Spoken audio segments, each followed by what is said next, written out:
কিছু কিছু ইচ্ছে মনের মধ্যে অনেক দিন ধরেই বাসা বাঁধে, তাই না বলো? সেটা খাওয়া হোক কিংবা কোথাও ঘুরতে যাওয়া হোক কিংবা কিছু ইম্পর্টেন্ট কথা। যাই হোক, আমার তো খাওয়াটাই এখন প্রায়োরিটি, সেই কারণে খাওয়ার কথাটাই তোমাদের বলছি। মনের মধ্যে অনেক দিন ধরে ইচ্ছে ছিল আজ একটা ডিশ বানিয়ে খাবো। তো তোমরা তো দেখতেই পাচ্ছ, ডিটেলসটা তোমাদের একটু পরে শেয়ার করছি। তার আগে দেখো এই কিউট পাখিটা, দেখো ছোট্ট একটা পাখি। ওয়াও, কোথায় পেলি রে পাখিটা? কোথায় পেলে তোমরা? দেখো এরা কচি কাঁচাগুলো কত এসেছে আজ। দেখি হাতত দিদি। Okay bye. না না না না না না রে, আদর করে দাও। আয়ান আদর করো, আদর আর চিপিস না। কামাই নিবে কামাই নিবে কামাই যাবে, কামড়াই নিবে মা। আদর করে দেবো, আদর। ওয়াও, দেখেছো? আদর করবে না? করো, আদর করো। হ্যাঁ, আদর আদর আদর। মজা বুঝিয়ে কি দেখাবা না না না, বুঝতে পারলে না নিশ্চয়ই। দেখো, এটা ছিল গতকাল মানে শুক্রবারের আর কি বিকেলের কিছু ক্লিপস, ঠিক আছে? তো আমি যখন ভিডিও আপলোড করতে যাই তখন একটু বাড়ি থেকে বাইরে যেতে হয়, কারণ বাড়িতে একেবারেই নেটওয়ার্কটা পাই না যেহেতু, সেই কারণে। তো গিয়ে দেখি, দেখো কচি কাচাগুলো কি সুন্দর একটা পাখি ধরেছে। জানোই তো খেলার সময় ওরা কিন্তু এরকম অনেক রকম পাখি কিংবা অনেক কিছু জিনিস কিন্তু পায়। আর এর আগে আমি বহুবার দেখেছি, তোমাদের সাথে শেয়ার করা হয়নি, তাই ভাবলাম চলো এবার একটুখানি শেয়ার করি। পাখিটা এতটাও অসহায় যে উঠতে পর্যন্ত পারছে না, মানে সদ্য হতে হতে হয়তো পায়ে কেউ আঘাত দিয়েছে বলে এরম হয়ে আছে। খুব কষ্ট হয় জানো, মানুষ যে কেন এত নিষ্ঠুর হয়ে যাচ্ছে দিন দিন আমি বুঝি না। তো যাক, ওকে বললাম যে ওখানে ছেড়ে দে, আস্তে আস্তে করে যদি উড়ে যেতে পারে তাহলে উড়ে যাবে। এদিকে ওই যে ইচ্ছের কথা বললাম, আজ ভীষণ ইচ্ছে করছিল হচ্ছে পরোটা, সেমাই আর একটুখানি ঘুগনি করে খাবো। মানে খাওয়ার থেকে বিশেষ করে ইচ্ছে হচ্ছে রান্না করতে, জানো। আর কি বলতো, রান্না করতে যেটা জিনিস ভালো লাগে তাড়াতাড়ি হয়ে যায়, সেটাই ভালো লাগে রাত্রিবেলা রান্না করতে। তো দেখতেই পেলে সেমাই কিন্তু আমার অলমোস্ট ডান। আর যে কোনো বাটা মশলা ছাড়াই ওই যে কুচনো মশলা দেখলে সেটাই একদম আমি রসুন কুচি, পেঁয়াজ কুচি, টমেটো, জিরে, তেজপাতা, আদা, কাঁচা লঙ্কা সমস্ত কিছু দিয়ে কিন্তু আজকে ঘুগনিটা আমি ছকে নিলাম। আর এই দিকে দেখো পরোটাগুলো কিন্তু আমি এবার একের পর এক বেলে নিয়েছিলাম, তারপরে এখন শিখছি। ইচ্ছে ছিল কি বলতো, দিনের বেলা করে খাবার, কিন্তু ওই যে বরমশাই রাত্রেবেলায় বেশি এই খাবারটা প্রেফার করে।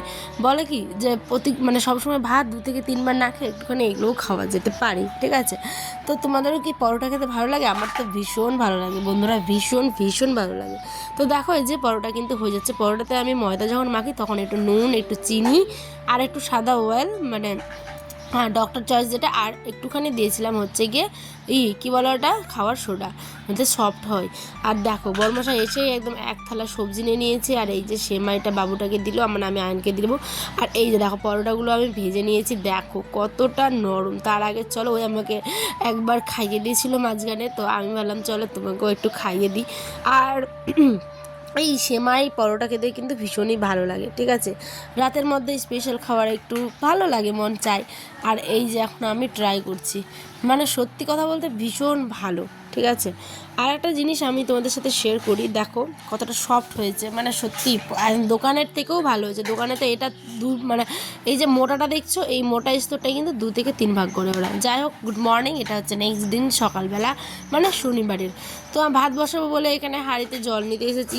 চলো তোমাদের সাথে কাজ করার সাথে সাথে কিছু গল্প করি। আরেকটা, এই যে আমার শরীরের প্রচণ্ড পরিমাণে পিঠের যে মাঝখানের শিরাটা, মানে মেরুদণ্ডটা প্রচণ্ড পরিমাণে ব্যথা, প্লাস বুকের মিডিলে ব্যথা, মানে বুকের মিডিলের অংশটা উপরের দিকে একদম, মানে যেখানে আমরা হাড় পরি আর নেকলেস পরি, যেখানে লকেটটা থাকে ঠিক সেই জায়গাটায় প্রচণ্ড ব্যথা। 2 দিন ধরে যাই না কেন, আমি ডাক্তারের কাছে এখনও যাইনি, কিন্তু সবাই বলতে আমার বডি বলছে, মা বলছে যে এইটা নাকি কি বলে, গ্যাসের ব্যথা। তো সত্যি কি তাই? তোমরা প্লিজ আমার কমেন্টে জানিও। গ্যাসের ব্যথা আমার মনে হয় কেন বলো তো, পিঠে যেহেতু প্রচণ্ড ব্যথা করে আর ঘাটটা না চিনচিন করে একদম, এই জায়গাটা ঘাটটা।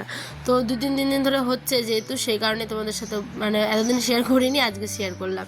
চলো সকালের রান্না তো দেখো করতে করতে এই তো কি বলে ওটা, ভাত হয়ে গেল। আর এদিকে কিন্তু আমি ঝিঙে আলুটাও কিন্তু রান্না করছি, ঠিক আছে? ঝিঙে আলু নর্মাল একটা তরকারি করব।